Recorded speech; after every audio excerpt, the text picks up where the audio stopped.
Dobry. Na wstępie zapytam, czy wszyscy goście dotarli do nas. Bo tak. Czy Jak w szkole, jestem. Okej. Ja też, dzień dobry. Okej, czyli jesteśmy w komplecie, można powiedzieć. Dzień dobry Państwu, nazywam się Konrad. My name is Konrad Stanowicz, and it will be my pleasure to be the host of this session that is a part devoted to Contact magazine. This is a magazine, a quarterly magazine, printed on paper, and it also has an online version. But in this part of Jewathon, the most important ones will be our speakers. So I would like to present all three interpreters that will, all three speakers that will be with us. We have Marta Duch-Dyngosz with us. She's the editor of Znak magazine. She's a sociologist. Besides the fact that she is related to Jagiellonian University, she also studied at the university in Rome. What is important, I think, in the context of the Jewathon subject is the PhD of Dr. Marta Duch-Dyngosz, and she wrote on the commemoration of a Jewish community in different places in Poland. Are we working on the memory or abusing memory? Taking as an example different locations, different towns. We also have with us Dr. Katarzyna Sztop-Rutkowska, a sociologist as well, who is related to the sociology of Institute of Sociology of the University in Białystok. And she used to work in Białystok. She's also a community worker. She's making sure that the memory of Jews doesn't die in Białystok area. She's also created the Club of Tygodnik Powszechny Catholic magazine, whom she led for some while, and Misza Tomaszewski, the anthropologist. He's working as a philosophy teacher in the schools in Warsaw. He has been publishing in different media, but for a long time, he was also an editor-in-chief of Contact magazine. So hello. Zacznijmy może w takim... Jesteśmy dzisiaj bardzo międzymiastowo, bo... We are multi-municipal. I'm from Wrocław. We have Marta Duch-Dyngosz from Krakow. Katarzyna Sztop-Rutkowska is not from Białystok, but from a village. No, I stayed in Białystok. So we are in 4 big towns of Warsaw. So to start with, I would like to move over to Krakow, who is also the town that hosts the Jewish Culture Festival. In November 2014, so precisely 6 years ago, the identity of a Catholic Pole, and this is what we're going to talk about, at least in the beginning, and in the context of the Znak magazine with the editor-in-chief, namely Marta Duch-Dyngosz. So this magazine published an article authored by Marta Duch-Dyngosz saying that the Poland Catholic is still leading. So I'd like to ask if today you would write the same article or has something changed. Hello, everyone. Thank you very much for inviting me. One small correction. I am a collaborator of Znak magazine. I did work as an editor earlier, indeed. And this article about the Pole, Catholic Pole, I definitely was responsible for prepping it. So I do know it very well. But going back to your first question, would I write it the same? Well, we'll have to think what it means really. Namely, how would we compare this Polish Catholic? Would we sort of use it of this figure in the public discourse, or should we rather compare it to the identity, to how Poles feel today, nowadays? And 6 years ago, my impression was that this figure of a Polish Catholic, of a Catholic Pole, is becoming less and less attractive. That this subject was not really of interest to anyone, that no one really responded.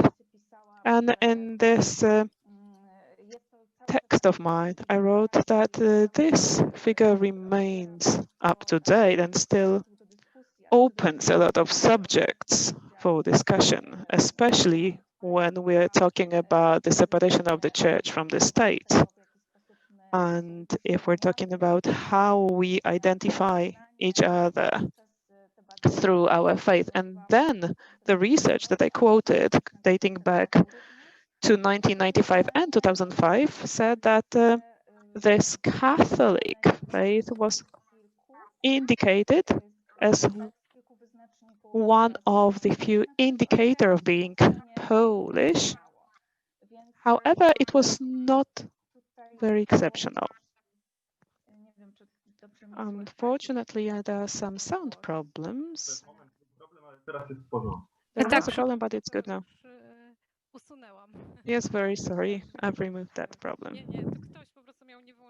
Someone had the microphones on. So when I was thinking about it today,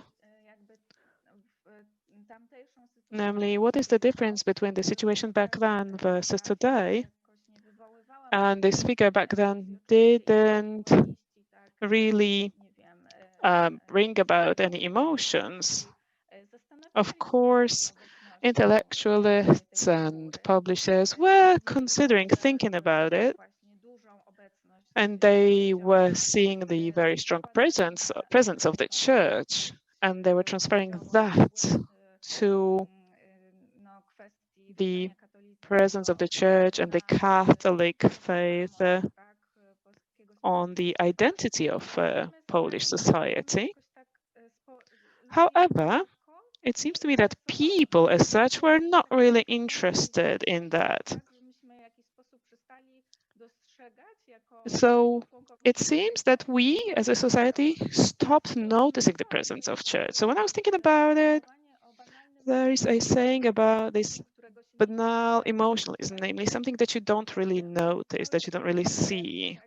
Something is available, visible through different holidays, for instance, and celebrations, but it doesn't really bring about any question marks or exclamation marks, in fact. So it's just a part of our lives. And I think back then, that was our situation. It was normalized, and it didn't really bring about any emotions, perhaps yet, or at least not a lot of discussions. But now we are in a very different situation. At least that's what I think. And it seems to me that this figure of Catholic Pole is very present in public discourse. And in fact, it has overgrown in a way. It's bloating, it's present, it's omnipresent, in fact, speaking of institutions, state institutions, in fact, in our country. And it seems to me that because of that, it is now in the center of the debate and in the center of our lives as a society. It's very strongly visible now, so we started to ask questions about it. And finally, the exclamation marks appeared, exclamation marks of emotions and attempt to counteract what's going on, to sort it somehow from the scratch. I mean, public space versus church or state versus church. So it seems to me that this Catholic Pole figure is even more up to date, but it brings about much more emotions, and these emotions are the ones that we had not been expecting really 6 years ago. So it seems to me that today, if we were supposed to work on that article today, I think that would be resonating a lot with what we are interested in nowadays. So it is warming up, right? Although the the ones that will criticize it say that basically its position has been really undermined by the lefties. That was before the change. Maybe we will be talking about that later on, about the connection of the state and the church.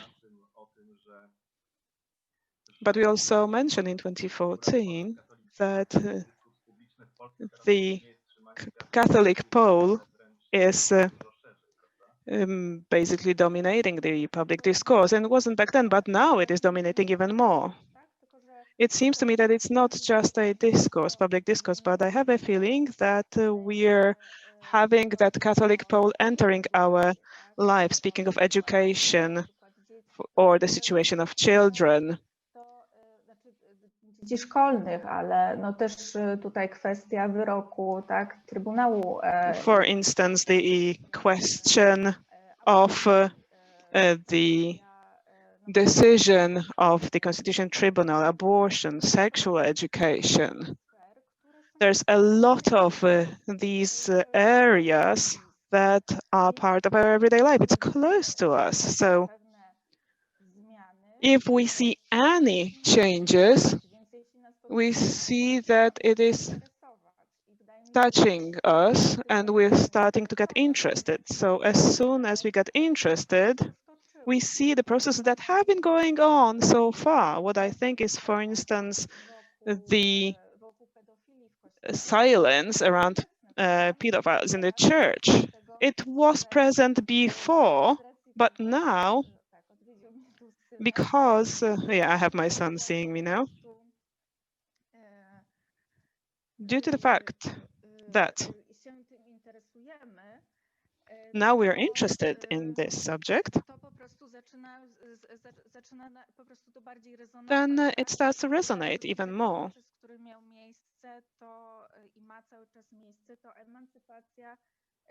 So the emancipation of Polish women, the Polish mother, that's the figure that is also sort of with us and with the Catholic pole, with this emancipation happening earlier. But due to the fact that the everyday life has been turned upside down now, I have a feeling that first of all, this process got faster, and then we started to look around and we saw how advanced we are in this emancipation right now, and how the figure of the Polish mother is not really holding. I'm very sorry, that's my son here who wanted to listen a little. No tak, zapewniamy Państwa, że nie uzgadnialiśmy tego, że akurat fragment o emancypacji matki Polki będzie w ten sposób ilustrowany dodatkowo. I didn't expect to have this fragment on the emancipation of the mother Pole to be illustrated like that. Now I would like to move over to Białystok and ask Katarzyna Sztobrutkowska, what do you think about this? Hello, ladies and gentlemen. What Dr. Marta Duchtengosz said, I would agree with it, especially this comparison to this banal nationalism. This is very interesting because this banal religiousness related to our state identity that has been present in Poland for a very long time. But I would be even stronger in what has been said. What we are witnessing in Poland now is the greatest crisis of the Catholic Church as an institution in Poland, which is related with a lot of different things. And I would like to point the young generation that is starting to be aware in their political lives through Poland and so on. Of course, we are listened by participants from outside Poland as well. It's worth to say that even though there is the pandemic situation is very difficult, Poland has had a lot of demonstrations and protests on the streets. A lot of young women predominantly, but also men of young generation were out in the streets and protesting against the stricter abortion law. Catholic Church as an institution behaved as an institution in a way that is definitely far from neutral. They said, yes, we are, people said definitely, yes, we are against abortion, and the Catholic Church said that, yes, we are against abortion, we do not want to have it allowed in Poland. But what I would really like to point your attention to the young generation, because for people who are 16, 17, these demonstrations, these protests in Poland have been an initiation of a civic life.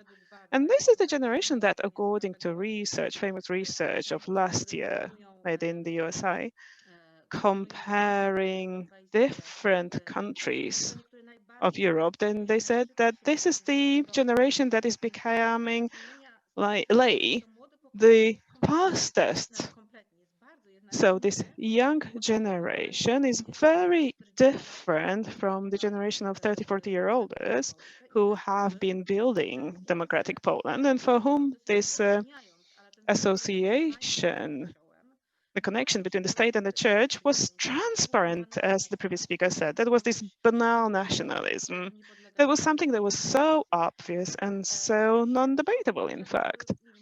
This is confirmed by an example where yesterday, also thanks to the votes of the opposition members of parliament, so the 2021 has been announced as a year of Kardynał Wyszyński, that was a high-level priest from communist times. And yes, he did a lot for Poland in the communist times, but in the context of what's going on in Poland now and the Catholic Church, in the context of systemic pathologies that are indicated now, it shows how much politicians do not really see that connection between the church and nationalism as something that should be debated or critically looked on. And yet another thing I wanted to say.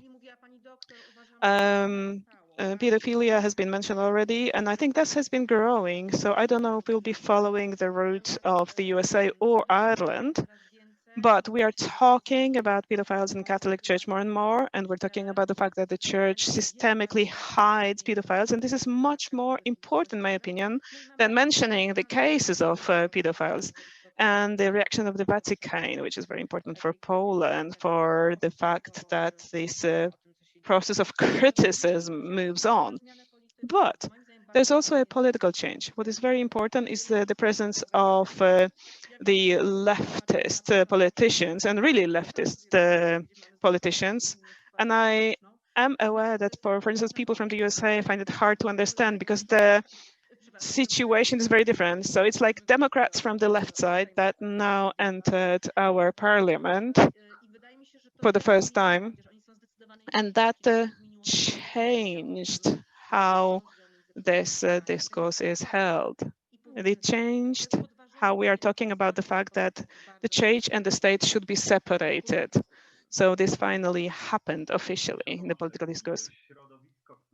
Misza Tomaszewski, the Contact magazine, the milieu that you represent, even though this Contact magazine refers to Catholicism, but we can say it is very, very far from what is identified with a figure of Catholic Pole. I will go back to the article of Marta Duch-Dyngosz, and she said that this discourse is not dominated by the Catholic Pole. Besides the Catholic Pole, we see the discourse having two traits. First of all, what we see is that we see different figures, that there is different criticism. This poll takes on the uncomfortable subjects. Największym wrogiem współczesnego Polaka katolika. Jestem chrześcijaninem, jestem demokratą, ale nie jestem chrześcijańskim demokratą, mówił o sobie Tadeusz Mazowiecki, ale wydaje mi się, że magazyn Kontakt pokazuje, że można być Polakiem, można być katolikiem. So the Contact shows that you can be a Catholic, a Pole, without being the Catholic Pole. And is it difficult in contemporary situation? And this figure of Catholic Poland, the whole discourse shows that in the Catholic Church in Poland, there are different figures, and to what extent this is consistent with the image of a Catholic Church in 2020. That was a very, very long question indeed, and I'm not sure to what extent I should refer to. And I would not like this to be a sort of I don't know, a confession to be the victim of that Catholic Pole figure, because I do not think that is the case. Because I guess that in big towns, what we have is a situation where we cannot really complain about the lack of support, because it seems to me that actually such a delegation is much more difficult in different places of Poland. For instance, where the influence of the discourse, Polish Catholic discourse, is more uniform, coming from different sources. So I do not know how to feel a victim in this situation. And I do not want to feel like a victim, but referring back to what you said before, I'm not a sociologist. I cannot say to what extent this figure of Catholic Pole is up to date in the context of the numerous Catholics in Poland. I think it's a rather useful fiction, in my opinion. What Marta said in the very beginning, differentiating between the presence of the figure in the public discourse and the reality, we have to differentiate that. And we have this big number of Catholics in Poland right now, but as you have said, this figure has been more and more present, and this is what I could talk about. There's a few things that I've been thinking about. This sounds a bit like symmetrism. Polish Catholic, Catholic Pole. No, this is not true anymore. We can see that this Catholic part of the identity is sort of a hostage of the national one. And very briefly about why do I think so? Because this formula, Polish Catholic, is exclusive, because it excludes, on one hand, the people who are or who think they are Poles, but not necessarily Catholic. We may have different identities with different faiths or against religion, for that matter.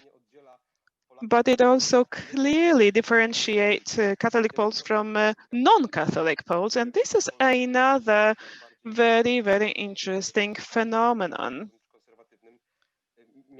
which seems to me the measure of Christianity and sort of poses to be an authority. And I would like to mention an example that is not very much up to date, but it's the most up to date compared to what we have. This is the attitude of the church to non-heterosexual persons. And we've had these two things that are exclusive, mutually exclusive. We have had this conflict a few years ago regarding the immigrants, the refugees. And here, when we start talking about the dramatic situations of particular people, individual people, then everything changes, right? What happened in the church back then was very symptomatic because on one hand, surprisingly to some, this norm of the Catholic pole with this Catholic component became a norm, a standard used to exclude people from the group of people who deserve some support and help. Let me refer back to the famous case of helping, but only Christians that are meeting our standards.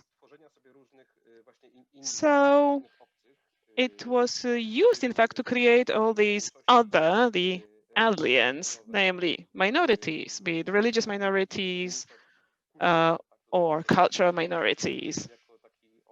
So that was used as a weapon against migrants, in fact, that happened to be in Poland. And that was also used to justify the policy of passiveness. So what is amazing here is that Catholicism not only did not sort of disturb such a narration, but it was supporting it. The Catholic Church was supporting such a narration, which was the case. So Catholic Church definitely was trying to keep up to stay in line with what Pope Francis was saying. On the other hand, all of a sudden, everyone became very, very much educated in St. Thomas, and they were talking about mercy, talking about helping your own and not the others, and why there is no good reason so that we help the others, the strangers that are drowning in the Mediterranean Sea. While we have problems, we have to take care of our society, our children. And in this case, the Catholicism became weirdly a justification of a national or tribal egoism. And it has been functioning this role for some time, which was very interesting. At the same time, portraying different minorities as a threat was basically, this Catholicism was talking about each other. The church, the Catholicism is referring to itself, especially in the official publication, as a victim of aggression. So the church presents itself as the victim, as the weaker party, which is to me is very interesting. We have this career of the phrase of symbolic violence that sort of reverses the situations. We have a religion of the majority, and all of a sudden, the Catholic portray themselves as the victim of the aggression that justifies their just battle against the invaders. So that's one thing, one thread. So the exclusion of ones who are not, who do not fulfill the Polish Catholic standard. On the other hand, what's very interesting is how this formula is used to exclude people who are Catholics but not Polish. What I mentioned in the beginning. It seems to me that what we see clearly is that simply, oh, I do not have a kid here with me, but I can have a cat. Why not? Sorry, the cat distracted me. What I find interesting is that it's not only Pope Francis who's talking with a different language than Polish bishops and is losing his authority in what he's saying, but what was interesting that the bishops themselves who were reluctantly saying the same things, Biskup Zadarko was a bit exceptional, when he said that the Christ has got the face of the refugee, or the other way around, the refugee has got the face of the Christ. So when the Polish bishops were procrastinating as much as they could, and then finally they supported the policies addressed to the refugees, all of a sudden they also became lefties from the point of view of a Polish Catholic. And rightist media, not necessarily Catholic media, they must have been very, very shocked. I am very sorry for them, because they thought they are in one team, and all of a sudden they found themselves separated, which is very interesting because it shows that it's not the Polish institutional Catholic Church is the trendsetter of Polish Catholicism. The bishops are only quoted as authorities as long as they repeat the diagnosis of rightist politicians. For instance, Marek Jędraszewski, who is very influential, and he could easily sort of change his priest's gown to a tie, bow tie of a TV journalist, but they are listened to and they are applauded as long as they say whatever is dictated to them. And this is why this formula is not symmetrical anymore. This is not the representatives of the church decide what is Catholic anymore. It's the journalists of rightist media predominantly. And the fact is that the Polish church is a hostage of extremist political right. And this is why I wanted to say that this formula is not symmetrical. So Catholicism is a cultural addition to being a Pole, which is very useful to exclude different minorities. But then we can easily imagine that this formation is not Catholic in a sense of unity with Rome or with the doctrine. It's Catholic in a sense as long as it's Polish, per definition. And in this sense, my pessimistic diagnosis is that I do agree with this, with what Dr. Sztabrutkowska said, namely, the only way to stop this connection is to forcefully disconnect the church. I think we do not have any other way, because the church is the hostage of politicians. It's basically going extreme. There's no way to turn back on it. So also in this sense, this different storyline that we have heard in the parliament, very leftist one, paradoxically can be the hope for church, because I do not see any other chance for the church to stop being such an excluding and nationalist church. I have a feeling that you've already answered several questions that were supposed to be asked later. Yet another thing. I think we should return back to the genesis of this figure. So I think the question should be directed to Krakow, to Dr. Marta Duch-Dęgosz. I would like to ask to what extent we can say whether that figure was used as a weapon against the Jews in this multicultural Polish society, where Jews were quite numerous, weren't they? To what extent this figure has been created to exclude the Jewish minority from our society? Before I move on to Jews, in that issue of the magazine, there is an interview with Janusz Tesbir, who has been wondering when we have had this figure coming to Polish history. And he said that it has not been analyzed. It's difficult to pinpoint to a single author, but speaking to one point of history, it's related to Polish-Swedish War. And then this idea appeared among the writers that that was the first moment when it happened. And then it was sort of like resourced. That was the idea of this Poland as this forefront of Christianity. And that yet again, it was resourced. It was during the partition when the Polishness was focused, concentrated around faith, around Catholicism, especially that we have had two partitioning countries with different faith. Speaking of Jews, oh, sorry, one more thing.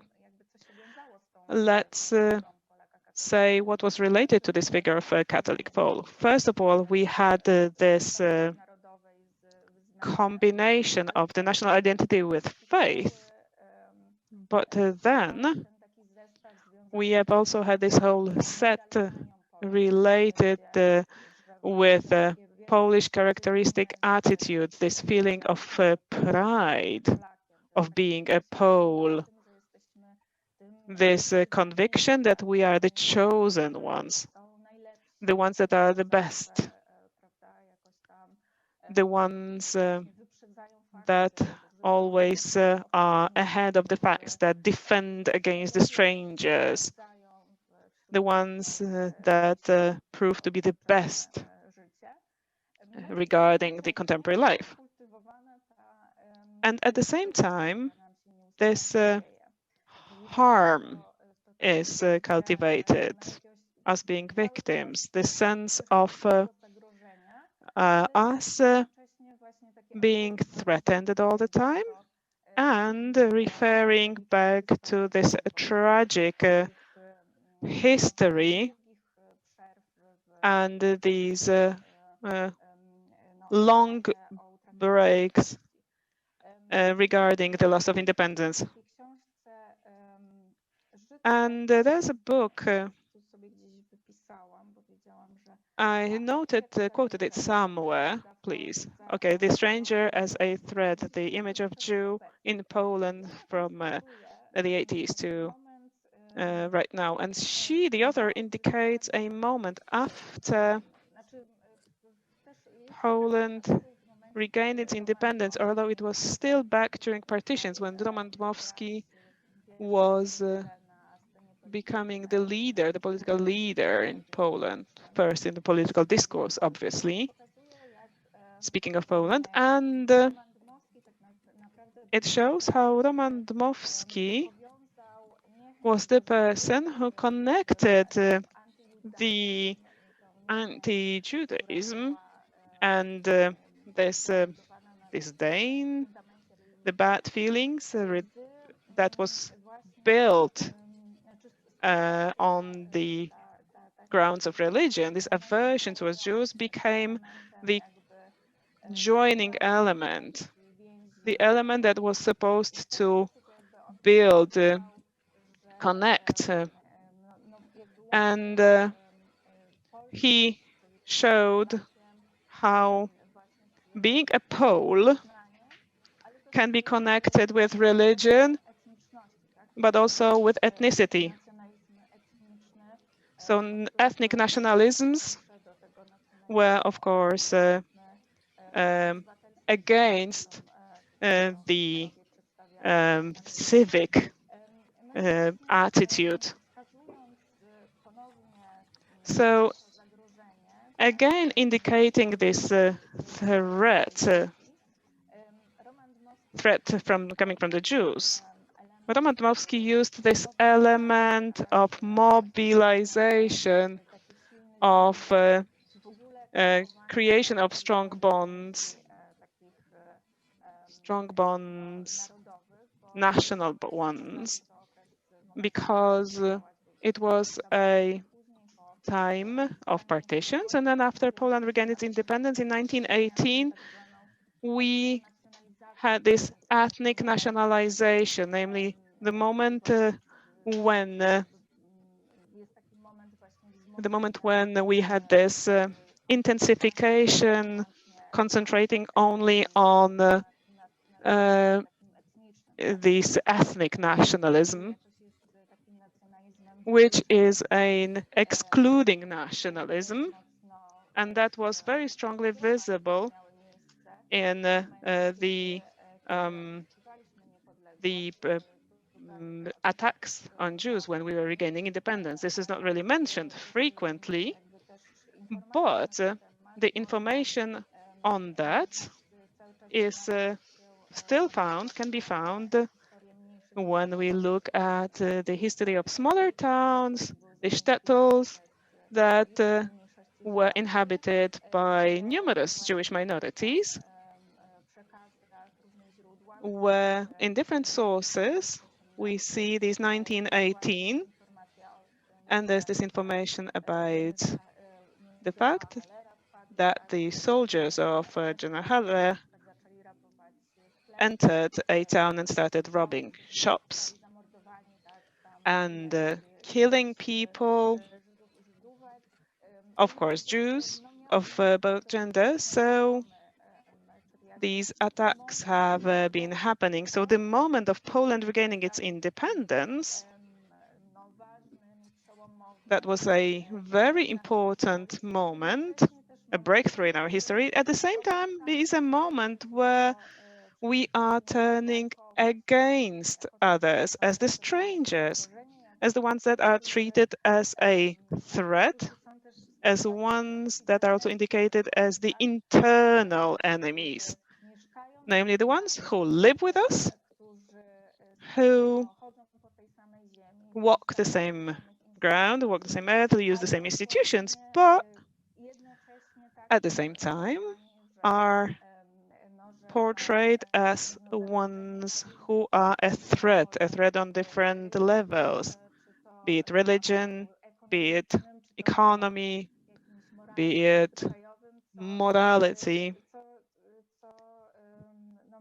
So this was very much intensified in the 20 years between the wars, and we are starting to talk more and more about that.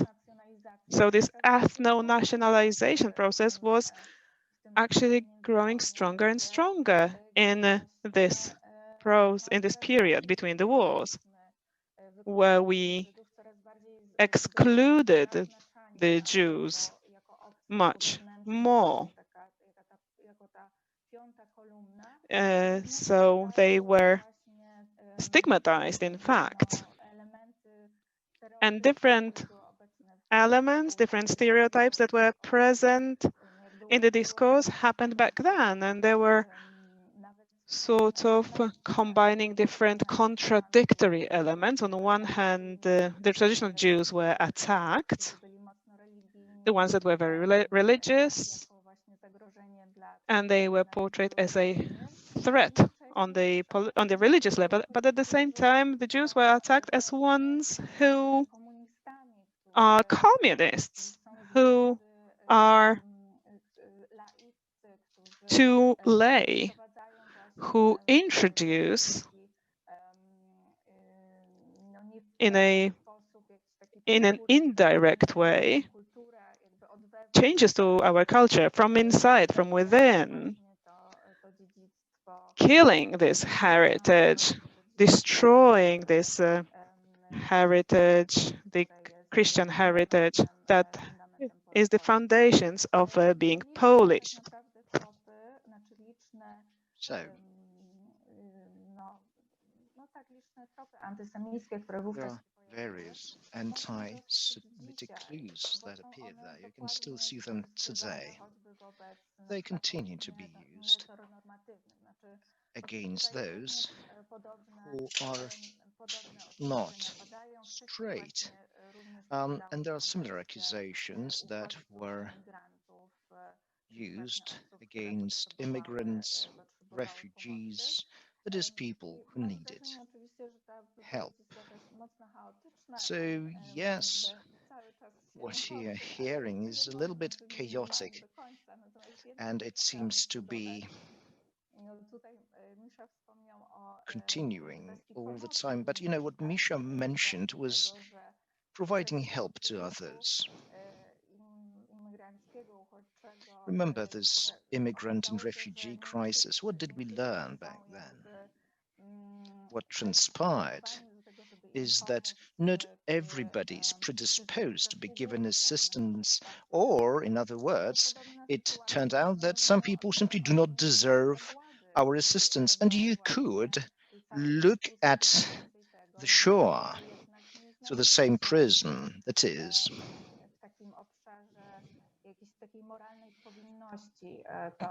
Jews did not find themselves within the sphere of certain moral duty. This is what Bauman wrote about.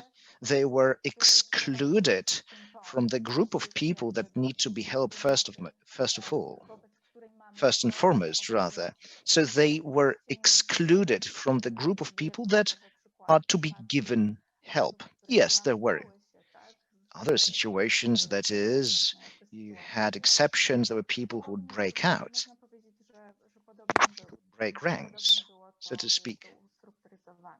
But the structure basically was similar. That's it from me at this point. Professor Janusz Tacbik, in this conversation that you've quoted, says Polish Catholic is a cliche that gives birth to xenophobia. So a question here, maybe it was out of this xenophobia that this cliche was born. Kasia Stopkowska, over to you. Well, I'm not sure how the interpreters will manage that. It's about what was first, a hen or an egg. So this is the kind of problem that we are talking about. But I'll tell you something that hopefully will clarify it somewhat. So Białystok is an example. I wrote my PhD about the Polish-Jewish relations in Białystok pre-World War II. It is a town or city that is situated close to the current Polish border, eastern border. It is the kind of town, well, basically it was quite diverse in 1918 when Poland was regaining independence and you had many Jews there. You had Germans or Lutherans, because basically both names were being used at the time. And on top of that, you had Poles and Orthodox people that were rather closely linked to the Russians, who were one of the powers who were responsible for the Polish partition. So this cliché Polish Catholic was very much present. I analyzed the Polish press before World War II. So it played an important role. I believe that it all started in the 16th or rather 17th century. Katarzyna corrected herself, that Professor Tacbik wrote about. And under partitions, it sustained the Polish identity. But what was the impact? People were competing for towns. So Jews were a group that was politically mature. It was shaped as a whole. So Germans. So in Białystok, the first city council that was held was the discussion. Which language would the discussion be held? Polish or Yiddish? And what does it tell us? It tells us that both groups were very self-aware, aware of their own identity. And on top of that, you had Lutherans, Orthodox people, and Lutherans were linked to other nationalities. So the Polish Catholic was a concept. It was a fortress that you needed to keep, a keep that needed to be defended. And thus, this town, and, by extension Poland, was truly Polish. So when you had those Corpus Christi processions in Białystok, in the streets, at the time, you would read in the Polish press that it was a demonstration of Polishness, not just a religious demonstration. So you asked about xenophobia. and whether it was born out of this Polish Catholic cliché or whether it was the reverse. Well, first you need to understand where the concept came from and how it worked. When you look at history, you must not consider it something universal, because before World War II, it was something else, and it means something else entirely today. I would rather be careful when you try to put it all into one box, because this is one name that contains many concepts. So we think of Polish Catholicism and you think of xenophobia, but I believe it's the current kind of thinking. And you said that it was a kind of cliché, and mind you, my research, it is more of a myth than reality, and as a result, you see exclusion-related processes that Misha mentioned. And I do not mean just the obvious others here. It used to be Jews or communists, that too, because between the wars it was an important threat. These days, these are the LGBT plus and refugees, but also other Catholics. I'm not sure if you agree here, but this cliché Polish Catholic is something that excluded me from the church as an institution. I felt out of place because I started feeling that my perception of Catholicism, of religion, of Polishness is different. So it is something that excludes other Catholics as well. I'm not sure to what extent it clarifies the issue, because I believe there are many things that we have touched upon in this discussion. Polish Catholicism, this Polish Catholic, will have different meanings depending on the historical context that you're talking about. And exclusion will also be time dependent and will play different roles. Before World War II, it was mostly about strongly excluding Jews. I couldn't agree more. It was about recreating a sense of nation. This was the so-called culture-based nation that was founded on nationality and religion. It was not civic related, because in this civic concept, you have more inclusion. So I research memory in multicultural cities where Jews used to live. You look at the history of the town and the history of Jews within the town. And those two stories, those two histories or narratives are disjoint, they are separated. So the Polish Catholic concept resulted in this division taking place.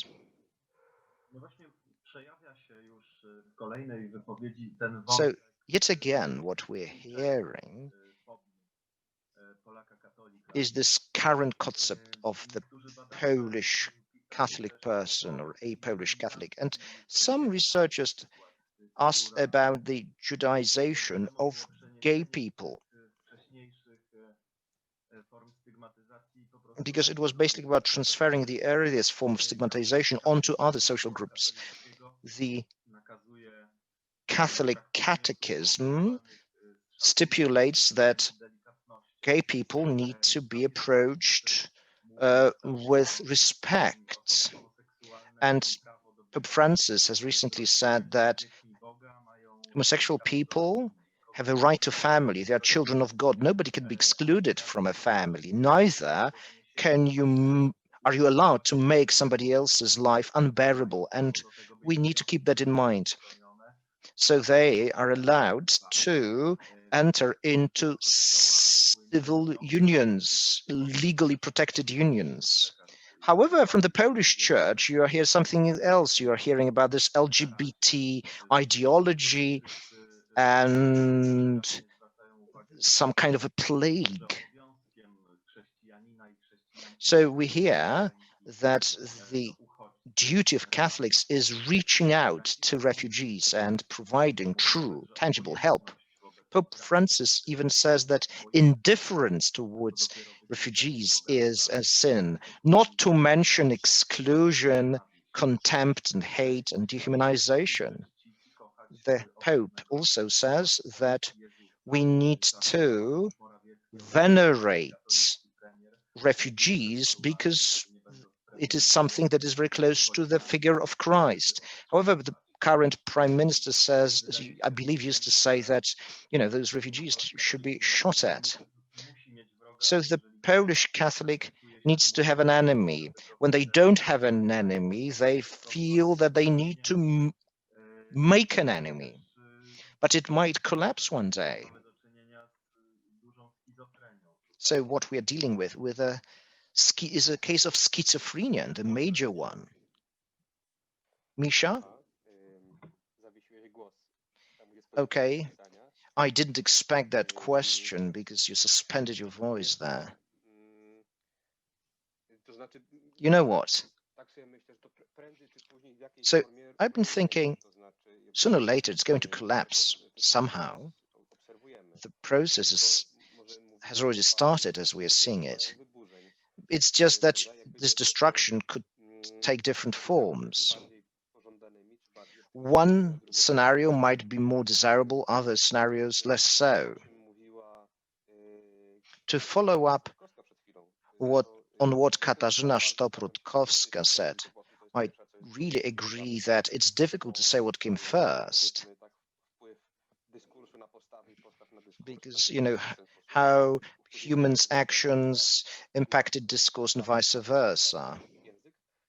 And similarly, you could look at it like that through the prism of the language. So I'd rather appreciate the role that the language plays here.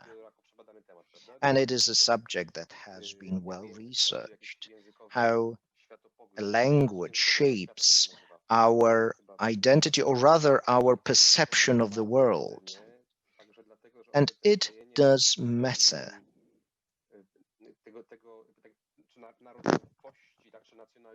So you have nationality or even a nationalism that is glued to Catholicism. And that shapes certain perceptions of people that are outside of the church, and they look at church through the prism of those. As a result of that type of language being a dominant one, due to the fact that this religious narrative is dominant, we, or rather people who are outside of this church, they form a certain opinion, and it is them who will be taking decisions about the shape of the Polish political life in some time, at least hopefully so. I hope that it's going to be them rather than this ruling power. By the way, the opposition, this conservative and liberal opposition, caught up quite nicely when it comes to this bidding war about who's going to protect the Poles from external threats. So this opposition in the parliament, what I meant was this parliamentary opposition. Basically, when it comes to the civic platform rule, close to the end, it was also terribly not optimistic. Did not make you optimistic. So I am outside the church, and there are more and more people like me. So what does it look like from my point of view? So basically, there are some Catholics that do not want to fit themselves into this narrative, but this is nuance, and it seems like you need to take them into account less and less. So some people do not identify with the Catholic Church because it's not about belief. So from their point of view, it doesn't really matter that we're having this conversation here. So I'm concerned because there is this, concept of the pendulum that might swing the other way. And I would like this constitutional church to be separated from their impact on the right part of the political scene. It would be good not only for the world of politics, but also good for the church itself. Because what are we seeing now?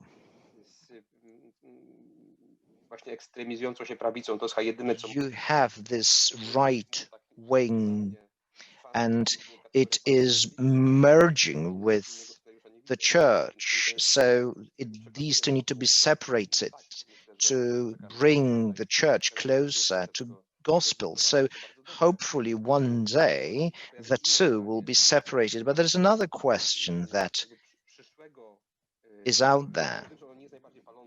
Mind you, this is not the most burning questions, because there are more burning questions these days that are related to decisions that are being taken by politicians.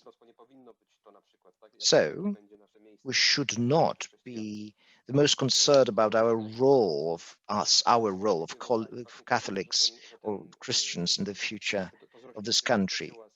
However, the church is merged with a certain vision of statehood, and it does not bode well for us. For us, I mean people who believe, who feel they are Catholics. So I do not really expect that our vision would really come true. So what we would like to see will not necessarily take place. So what is happening is going to shatter the church, but we can be, kind of swept over together with it. I'm not sure if I'm expressing myself clearly, because just like Marta said, I feel that I'm saying quite a lot, but I'm not sure whether I'm making myself clear here. To just sum it up.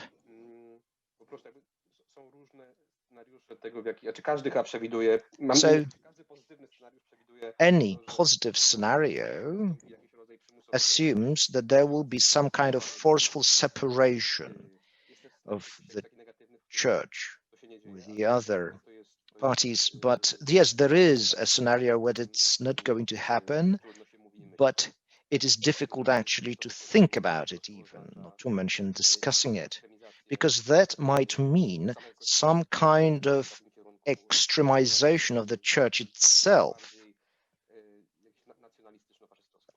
I mean, it going in this nationalistic and fascist direction.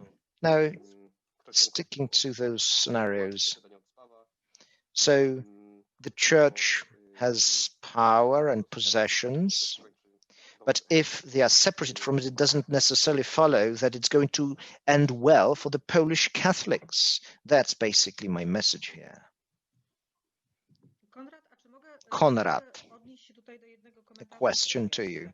May I follow up on this comment that I saw here in our chat? I'm not sure exactly, I can't give you a quote. The message roughly was, maybe what we should do is to reach out to this right-wing Catholic media and to make them interested in the Jewish issues, to disentangle certain things. And I would like to highlight this one change that took place.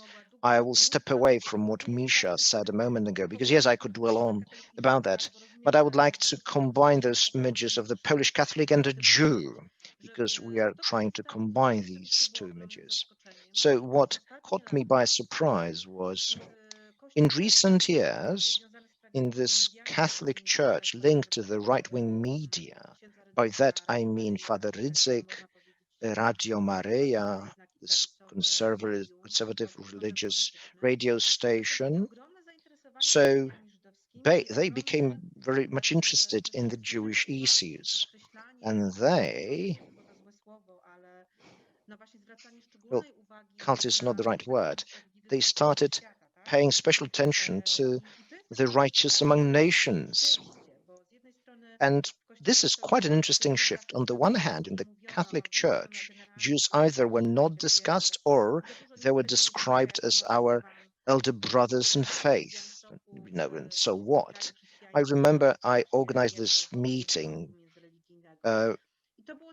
Jewish and Christian, and there you had those things of a religious community and the responsibility of the Poles for the Jewish destruction, but it is recently that the spotlight was directed to the righteous among nations, and now the Polish Catholic is the person who is saving the Jews. And this change is a really major one from my point of view. Speaking of the language, in the public discourse, the subject has been taken over, so to speak. We're using labels here. So on the one hand, you have this right-wing Catholicism, however it sounds, and you have Jews that are discussed in this new light, in new context. So I think it's really worth highlighting. Don't you feel that we are actually seeing a situation where the righteous among nations being discussed is meant to possibly falsify the past, to falsify something that has not been truly processed, so that we would not be discussing the difficult aspects of our past, of our history. Right. So if you look at this political discourse, you will see as a result that it's about shifting certain subjects to the margins. Because, you know, the right wing call it the pedagogy of shame, that is deliberating upon the responsibility of the Poles for what happened here. But it's a change that I admire to some extent. What do I mean by that? So they have managed to take over the subject. By them, I mean this right-wing and conservative part of the Polish Catholic, over the Polish political stage. And basically, a lot of money is being spent to commemorate the righteous among nations, but it is being done by this conservative media. And I'm just wondering what it's going to mean for the future of this dialogue. What about the other guests? Because I believe that this is quite an interesting thing that we have touched upon here. If I may, I'd like to follow up on that.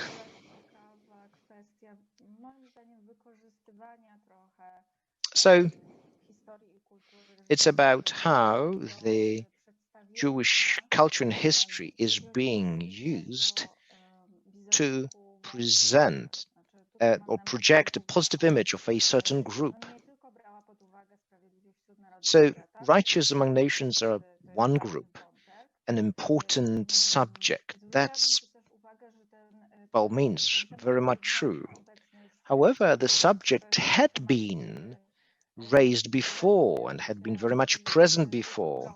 I believe that it surfaced in 1968, and it was actually highlighted to show how the subject was used to show that the Jews are actually ungrateful, you know, that they are trying to leave or they've already left, and then they are defaming the Polish nation.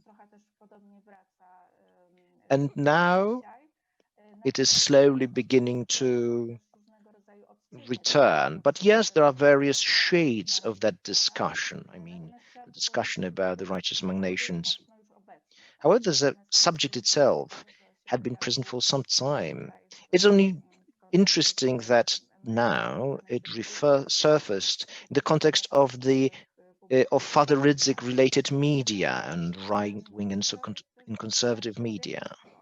This is a broader subject, though. We're talking about this fascination with the Jewish history and Jewish culture that we are seeing these days, and the issue of memory that you, Madam, mentioned before. So now we are hearing about the Jewish citizens or residents, however they are described. At this point, I think that we should take a closer look at this discourse. Why so? I think that, by the way, there has been some research done in villages and towns about that. There were some commemorating events that were held. I mean, festivals, Jewish culture festivals. There were also restored all the synagogues and the exhibition space was being reshaped. Some performance events also were taking place. And Hasidic weddings being presented or performed. There are many such initiatives. And I have been looking at that, trying to find what purpose it was supposed to serve, what kind of history it's going to present. And at the very heart, it is usually the pulse. Usually it's the pulse that are at the very center, the heart of it. The Polish community that were those good neighbors, and now with melancholy they are remembering their Jewish neighbors. You know, the good Polish neighbors that helped to the best of their ability during World War II, and you know, they were quite positive to their Jewish neighbors.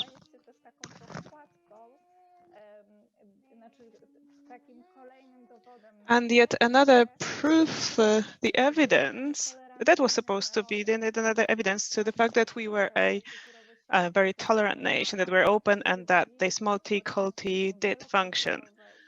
And that nowadays that these societies are very open, tolerant, and so on. I think I'll have to disconnect in a moment because I'm having an alternative panelist here. So last sentence that so this discourse is definitely manipulated strongly. One last thing. When we had this crisis related to the law, the change of law on the Institute of National Heritage, a lot of terrible things were said in the public discourse, and different stories of Mateusz Morawiecki, for instance, that was terrifying. At the same time, on the website of the National Heritage Ministry, I don't completely remember the name of the institution right now. Minister Gliński, in fact, posted, or one of his employees posted a document showing the financing of different objects related to Jewish history being renovated. So that was a show-off showing that the Polish nation is taking care of Polish history, Jewish history, Jewish culture, Jewish heritage. So in my interpretation, it again became a counterbalance to show, or an excuse to show, that we are tolerant, aren't we? We're very open, aren't we? And we have this multicultural history, and we are very including and respecting other cultures, aren't we? So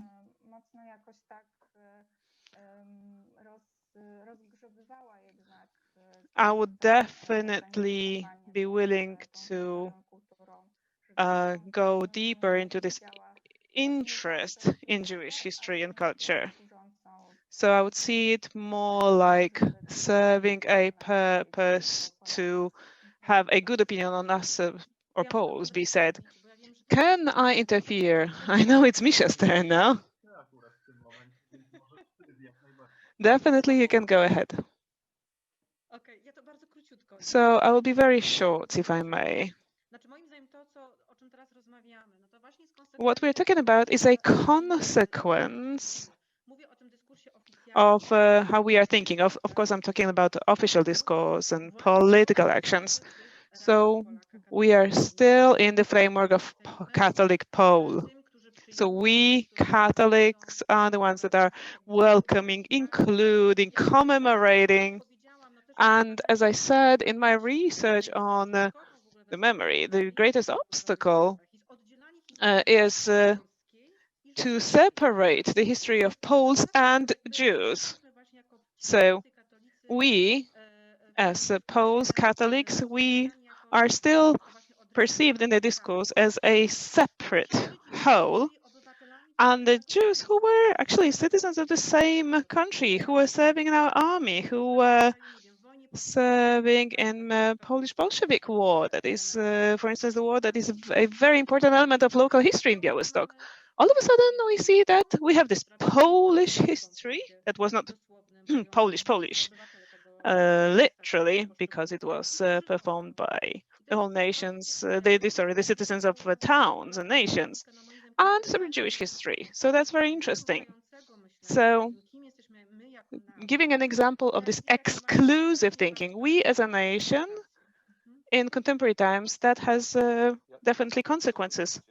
A very, very brief comment from me. I do not have research like Katarzyna and Marta. I just have some observations that I could share with you. I think what we have here is a mechanism of taking over the memory within the politics of memory. So the politicizing of memory is unavoidable. And I do not want to be utopian liberal here, believing that we can manage the society or ourselves. So, or saying that we can talk about ourselves in a technocratic way. We cannot really present history in an objective fashion, so we need different perspectives. And of course, there is a difference between managing memory versus manipulating history. So I would definitely agree that what we have here is a very interesting way of taking over a thread normally not associated with conservatists or rightists, but telling the story in a way, as Marta said, that we don't really need a different law to frame it. It's supposed to be a story about us. It's supposed to be a story that will make the past fit the future. So what we need now is a story on us being traditional but tolerant. Hence, this story is sort of self-unwinding. And another thread, another thing that is related to this story of us being tolerant but, namely, this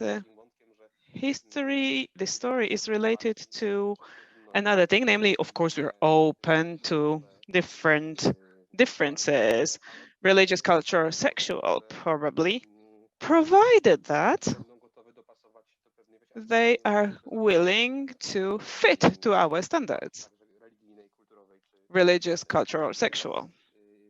So, in that sense, this past is safe because we can tell whatever stories about the past, and we can keep mentioning the Polish citizens of Jewish descent that were willing to adapt and the ones that were not willing to adapt.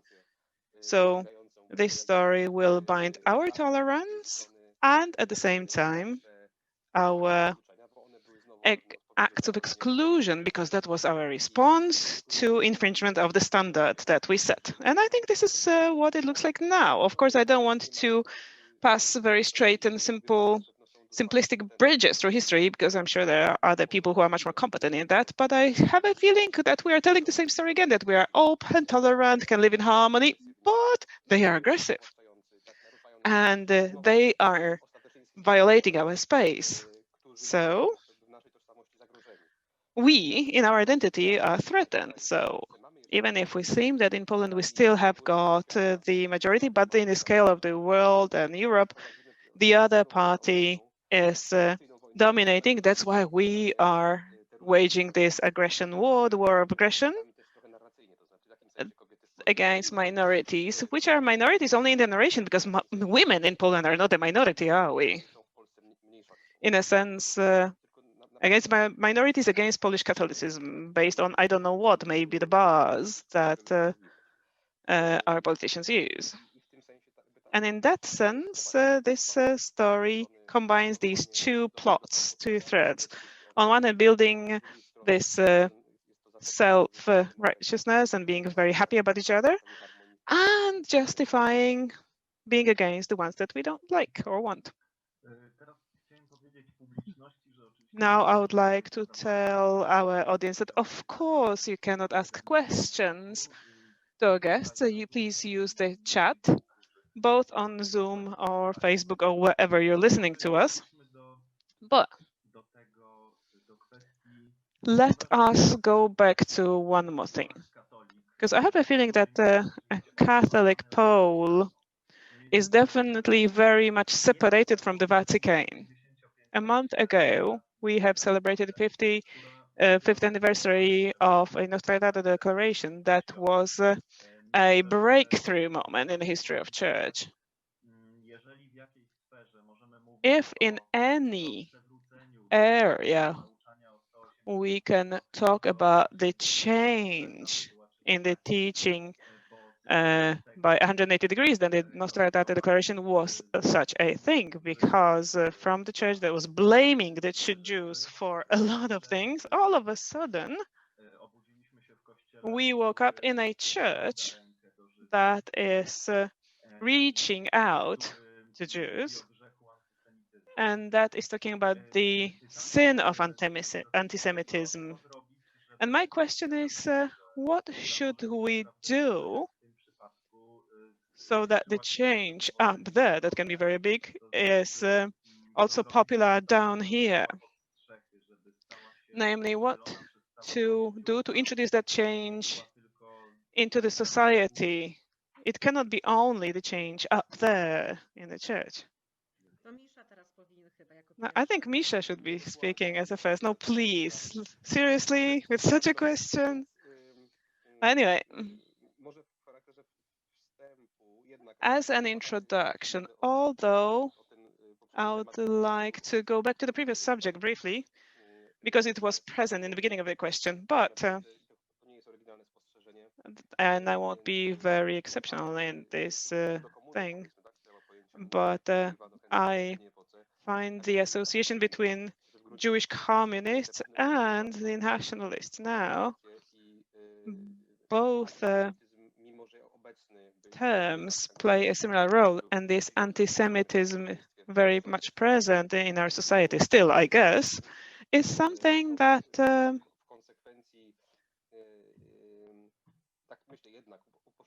let me still think this way, to make the memory of the Holocaust international, and we're not really expressing it in a political speech. This is not what Polish authorities are doing, not officially. But you can achieve similar effects talking to different nations. So, referring back to what was said before, saying that anti-Semitism stopped being useful also because it is difficult to be used now. We cannot really use these cliches in the contemporary speech now. And definitely there's no history that would make using these cliches as difficult. Now, back to your question, which is extremely difficult. I also looked at Katarzyna when you asked the question. I think our faces were very similar, because I'm not overly optimistic in this respect. I have a feeling that at least in Poland, what can be important is this forceful separation of church from political impact and economical impact as well. And that the more this institution is becoming, the less the institution of the power, and it is so very much now, that should be analyzed as exactly as you do towards political institutions. And we definitely do not do enough of it. So I think it's a very important and required direction. Of course, it's just working as it's operating as a corporation. we are using this cliche of the Holy Church of sinful people, but this skips this individual perspective. And it also misses out the sociological aspect, namely what the institution is doing with us.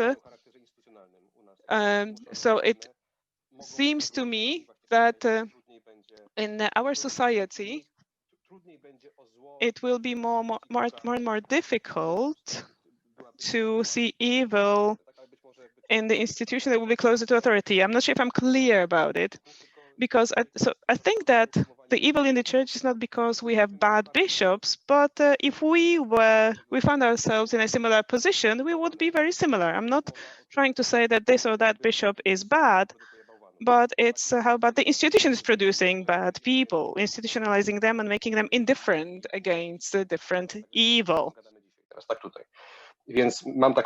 So I hope that if we had this forced separation, forced institutional changes, not necessarily related to the institution of the church, but the social context in which the church institution operates, that would translate into how the church is talking and what are the goals and targets and so on. So that's one thing that I wanted to say.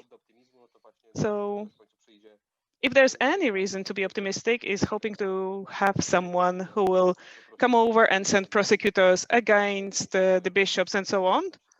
And for instance, about hiding the sexual offenses against children. So hoping to have someone sending people to jail for the evil. I think that's necessary if we are supposed to talk about this moral recovery of church in Poland. I really wish that happens. That's one thing. And the other thing is that in the church in itself, is there any hope? Well, I don't really see hope in Polish church itself. I even think that even the bishops, whom we call the reasonable ones and good ones, who publish in our media and take our calls, and there's not a lot of them. When I'm talking about Kontakt magazine, well, no one is taking our calls, obviously, but I'm talking about Znak or Tygodnik Powszechny magazines. So even these good bishops, and I may be able to understand it, but I can't really forgive them for it, because they do whatever they can to not become unpopular, to not wade away. So maybe they do believe where they are navigating, maybe they do believe in their role they can play in a long run. Maybe they are afraid to ruin the image, to ruin the image of uniformity of Polish bishops. Maybe they are just conformists, I don't know. This lack of readiness to be unpopular among their colleagues. So even these reasonable good guys, the potential sources of a revival of Polish church, they're not really doing much difference related to the way Polish church is speaking about the strangers and about exclusions. So that's one thing. And as Katarzyna said, the church is losing a lot of influence regarding the new generations of their followers. So it's very amazing when you look at it, when you observe it, when you see how this crisis of the institution, of the image of the institution that the church is going through, how much it translates to individual crises of faith of particular people, of individuals. So, on one hand, there's the crisis of the institution itself, but like, I still have my faith, right? So conservatives would say, okay, it only shows how weak was the faith in the church. But I think that there's something that is much deeper and more interesting going on, showing how much this crisis got translated into individual crises of very deeply believing people, and how much it really swipes them out, and how much more difficult it is now to, even on this theological level, how to find yourself related to what is happening on the social level. I haven't really had time to really think about it very deeply. As soon as I do, I will write about it and I will share it with you. So I do not really see much hope for a change coming from within the church, but I do see some hope for a change coming from the outside, from potentially surprising to myself, but I am hoping somewhat for centralist change, namely change coming from Vatican. And I do believe that very important things are happening on a level that is not really close to us, but on the level of nominations of cardinals and bishops. That's something that shapes the church in the long run. I believe that Pope Francis has nominated half of the cardinals in the Cardinals College. I don't want to idealize Francis, but I believe it is a change that might push the church towards this more inclusive path, even in terms of a narrative that we have been talking about. So the Polish church could be more and more alienated in this Christian world. And another thing are bishops' nominations, because it actually matters who is going to manage the church. Well, within the next few years, it's a lost cause. Long term, with the right personal decisions, you can reshape the landscape of this institution. One way or another, many people are simply not going to return to church. Some are outraged with what has been happening in the church, and there are those that are in this nationalistic church. So those people will not find themselves in this new church, because their narrative is that it is this cultural construct that would support various particular groups rather than being universalist. So I see two hopes here. One is related to the social and political context in which the church operates. The second one are the people who manage the church, but not in Poland. And these changes might lead to the church being different, much smaller than it is nowadays. And this is the better narrative. The worst scenario is the church is smaller, but it remains what it is now. If I may, Konrad, let me answer your question. I'm not sure if I remember it well. You highlighted this Christian and Jewish or Polish Jewish thing. So there was this major change when it comes to the Polish Jewish or Catholic Jewish relations. So the question is whether this change can be real at this low level, at the level of a parish, of a single parish. Now, the commemoration of Jews from Białystok. At those events, did you see any representatives of the local churches? Let me put it this way. Now, 10 years ago, if you had put this question to me 10 years ago, I would have said, well, the Christian-Jewish dialogue is something that is very important for the church because it is something that I was researching back then. I would tell you that it is an area where we are unlearning those anti-Semitic cliches. We're trying to understand this other that is very important for us in terms of theology. Now, you are putting this question to me in 2020, so my answer will be similar to that of Misha's. So the situation of the Catholic Church these days is really hard. It's a major crisis. So this Christian-Jewish dialogue is much less relevant than it was 10 years ago. Hopefully I'm wrong, but that's the way I see it.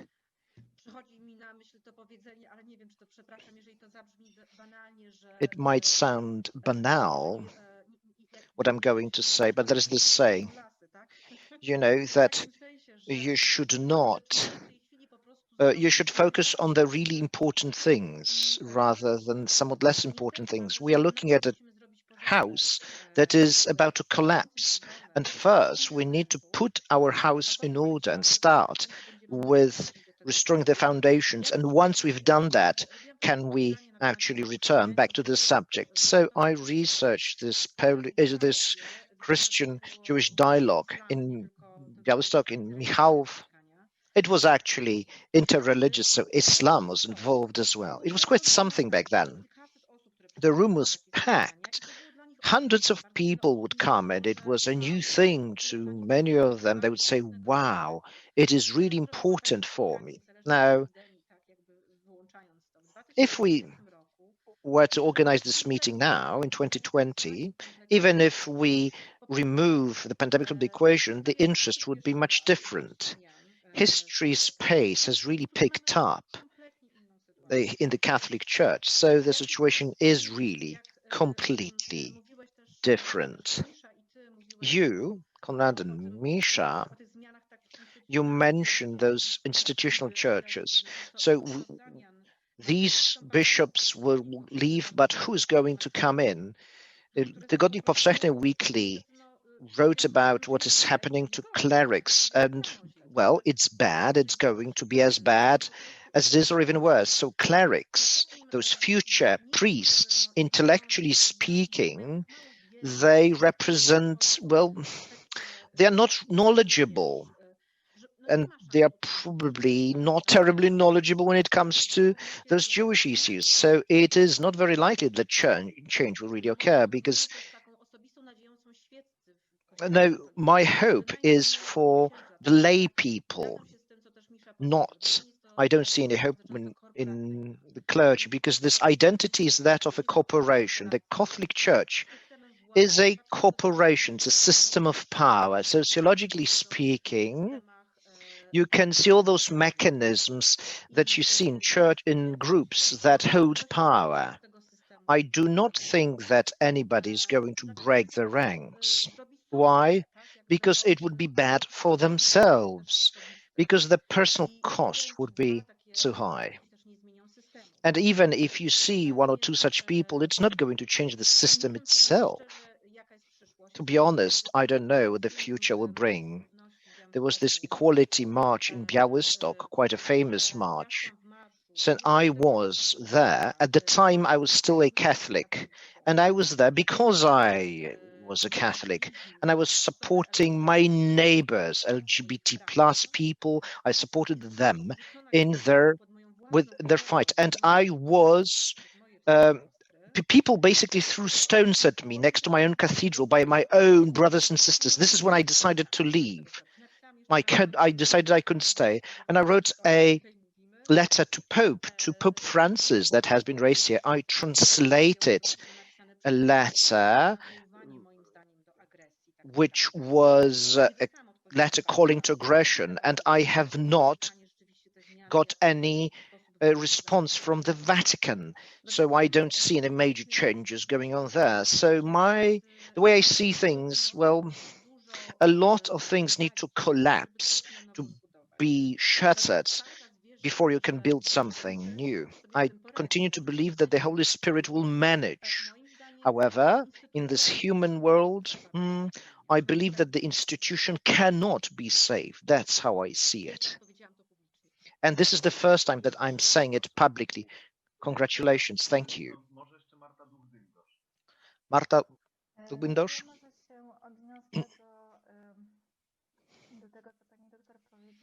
I will follow up on what Katarzyna said. This Polish-Jewish dialogue and how pertinent it is, whether it remains to be pertinent. I cannot say that I really find my place here. What is at the very heart of it is the other, a relationship, or rather a rapport with somebody who is different, and it's the kind of difference that you need to accept. It is something that we find difficult to deal with. We here in Poland, somehow we cannot at the same time see this difference without adapting it to our own expectations. We cannot simply accept the fact that somebody is simply different, that they look at the world differently and continues to be Polish, that fits within the set of Poles. So this is a central issue. Też historia Kościoła katolickiego i antysemityzmu, tak? Że to jest coś, co nie zostało do tej pory tak skrupulatnie przebadane i myśmy o tym też, wydaje mi się, w Polsce wciąż nie przedyskutowaliśmy tego tak porządnie, bo też wydaje mi się, że instytucja Kościoła katolickiego miała taką, no była po prostu, można powiedzieć, niedotykalna, tak, że o pewnych, znaczy, że po prostu nie krytykowało się też tej instytucji też w kontekście właśnie stosunku do Żydów i stosunku w kwestiach związanych z antysemityzmem, bo zaraz było ten zarzut, że uderza się tak w So there was this accusation that, there is this Polish heritage and basically and so on and so forth. And these are the arguments that you could hear. And when an institution stops being untouchable, it loses this protective gloss. And this is the right moment to discuss other issues that were wrong in the said institution. And hopefully that will make it possible to cure it. You might be able to cure it by means of tackling these very difficult subjects indeed. The subject of anti-Semitism, I believe, is one of those that we still have not raised. And the last thing I would like to say, those commemoration initiatives.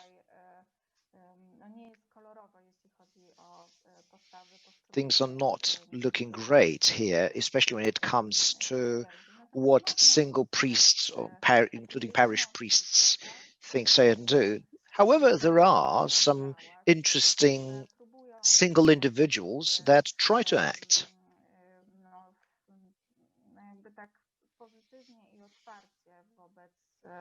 Who try to be open and positive towards Jews and those who would like to commemorate those communities. So what kind of a debate are we talking about? Basically, it's an issue of how much can be done by a single person in a large institution. And yet I believe that even those single actions, those single people are important for single communities, for towns and villages when those people are active. Because there, priests continue to be role models or speak from the position of authority. Mind you, these processes will not be unfolding in a homogeneous matter. So people criticizing the church or leaving the church need not translate directly to what is happening here in the Polish society, especially in the towns and villages, because there the clergy speak from the position of authority, and they continue to do so. On this chat, we have a question from one of the organizers. I think that it will allow us to move swiftly to the next part of our discussion. We have with us the representatives of the City of Krakow. By here, I mean virtually, and we will have a discussion with them in a moment. So a question to you who are still on the panel. Do you have a bit of advice? How can you smartly engage the representatives of the church so that you can change how people look at this phenomenon? I mean, the image of a Jew holding a penny. We have with us Robert Piaskowski, plenipotentiary of the mayor of the city of Krakow, Michał Niezbitowski from the Museum of the City of Krakow, and Ina Gawruć. So the question is as follows: how can we make the local church join this cooperation? When it comes to change, what you need to do is you need to change the way clerics are taught. I used to study Hebrew in Białystok in a seminar in this dark basement. It seemed like we were underground, you know, a bit of a joke here, but I will agree with you, madam. There are certain people who can teach us a lot, who can confer a lot of knowledge. And we have been to Yad Vashem with one of the priests, and they discovered this Jewish heritage, and they are very much involved in this Christian-Jewish dialogue. Mind you, the history of Father Majski shows that it's not as simple as it seems. So what you need to do is knowledge. So this image of a Jew with a penny is a reflection of cliches, stereotypes, you know, of a rich Jew. Although it is ambivalent, it is 100% negative. And this is what you could see pre-war, because it was an ambivalent kind of figure. Yes, this figure was greedy. He would cheat people, his Poles, but he was also cunning. And Poles were envious of this capitalistic attitude that yielded profits. So this figurine is an excuse for a discussion. Who is a Jew in our awareness, in our minds? Why would a Jew should be symbolized by a penny? Why do we think that if we have such a picture and image, we should be well off? I'm not going to say that it's all wrong. Rafał Bedlejewski, he had this performance, I miss you, Jew, and to many it was offensive. But sometimes you need to poke the bear, to do things that are not obvious. You need to provoke sometimes, because if you just say that anti-Semitism is bad and that's it, it results in you bouncing off the wall. So at times you need to be provocative, and even this figurine could be a good starting point, but that's just the way I see it. Anything to add, Misha, Marta? Just one thing. Quite a lot will actually depend on who this parish priest is going to be. It's about what he does, how he thinks. It might be somebody who is interested and open-minded. Then he is the right person to discuss those things with. And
Najmocniej przepraszam. My sincere apologies.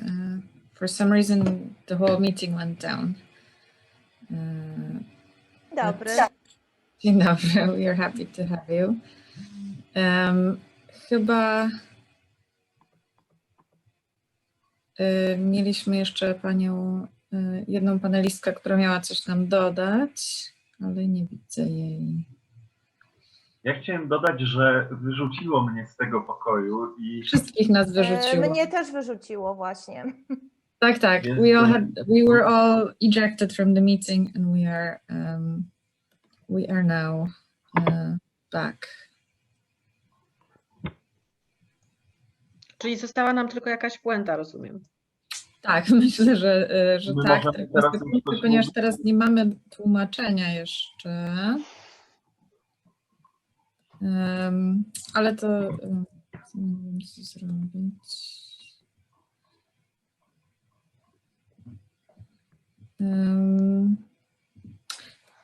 Może proszę spuentować, a ja poproszę po prostu tłumaczy, żeby to podsumowali, jak już ich podłączymy.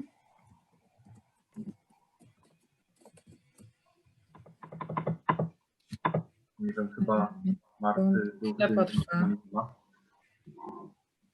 Ja chciałem powiedzieć, bo kojarzę takiego księdza całkiem ciekawego na krakowskim Kazimierzu, księdza Piotra Lamprechta, który być może on mógłby być jakimś patronem, partnerem dla tych państwa działań. To jest taki młody ksiądz augustianin, który jest w tamtejszym kościele, jest poetą, świetnie dogaduje się z różnymi środowiskami alternatywnymi, lewicowymi, więc myślę, że być może on jest takim adresatem. Miałem przyjemność go poznać jakoś w zeszłym czy 2 lata temu. Czy jeszcze będziemy jakoś puentowali naszą dyskusję, czy już wszystko zostało powiedziane? To jest na przykład pytanie do Katarzyny Sztop-Rutkowskiej. No ładnie, to ty mi teraz każesz spuentować. Dziękuję bardzo.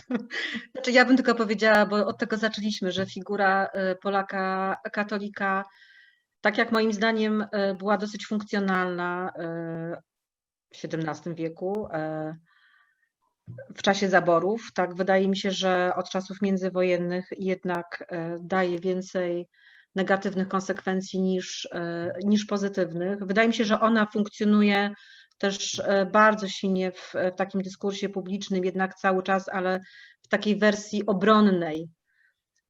I to taka wersja obronna, taka prewencja przez obronę, to znaczy na wszelki wypadek będziemy się bronić, bo się czujemy atakowani, a czujemy się atakowani i to jest jakby też legitymizacja naszej obrony. Trochę to jest, wiem, że to dziwnie brzmi, ale to jest trochę takie zamknięte koło i to jest pytanie, jak przerwać to, jak mówić o sobie, nawet sobie zapisałam takie pytanie w trakcie naszej rozmowy, jak my możemy mówić o sobie, włączając po prostu na maksa różne kategorie, bo to są nie tylko Żydzi, to są kobiety w tej naszej historii, to są chłopi, to jest przecież tych kilka książek, które w tej chwili hurtem wydane, mówią w ogóle o tej Polsce innej niż ta dworska i ta szlachecka.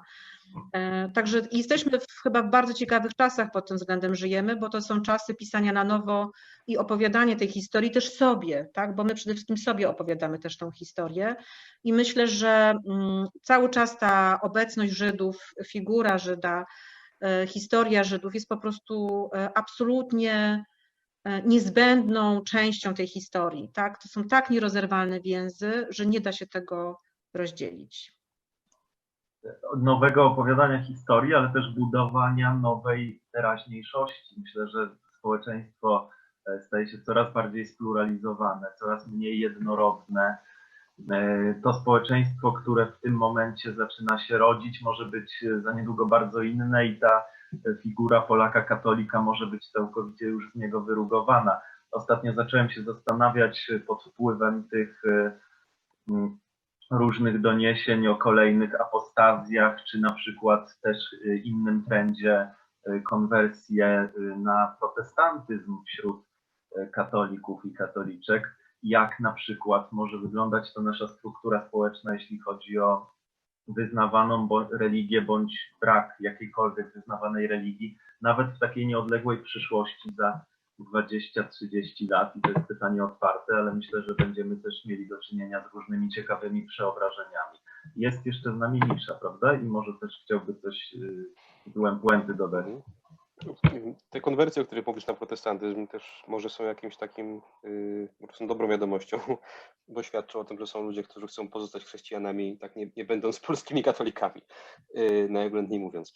Natomiast... Przepraszam, ja muszę w końcu sprostować, bo tak posługujesz się sformułowaniem polsko-katolicki, a przecież polsko-katolicki to jest trochę inny kościół już, prawda? Inna denominacja. Tak, oczywiście. Tak. Zdaję sobie sprawę z tej dwuznaczności i przepraszam, jeżeli ona jest jakoś krzywdząca. A to co chciałem dorzucić, nie wiem, na koniec, no to chyba to już padło, nie, w tej rozmowie wcześniej, natomiast wydaje mi się, że to zbicie tych dwóch pojęć, Polak i katolik w jedno, jakby jest szkodliwe dla obu wspólnot, o których mówimy, i tej wspólnoty obywatelskiej i wspólnoty religijnej, a dla religijnej bardziej nawet niż dla obywatelskiej.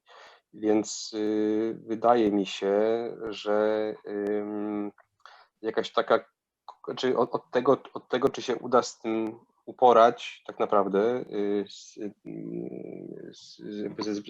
z blatowaniem struktur religijnych z władzą polityczną i gospodarczą i od tego, czy uda się uwolnić język katolicki w Polsce od takich klisz, które służą do wykluczania ze wspólnoty różnych inności.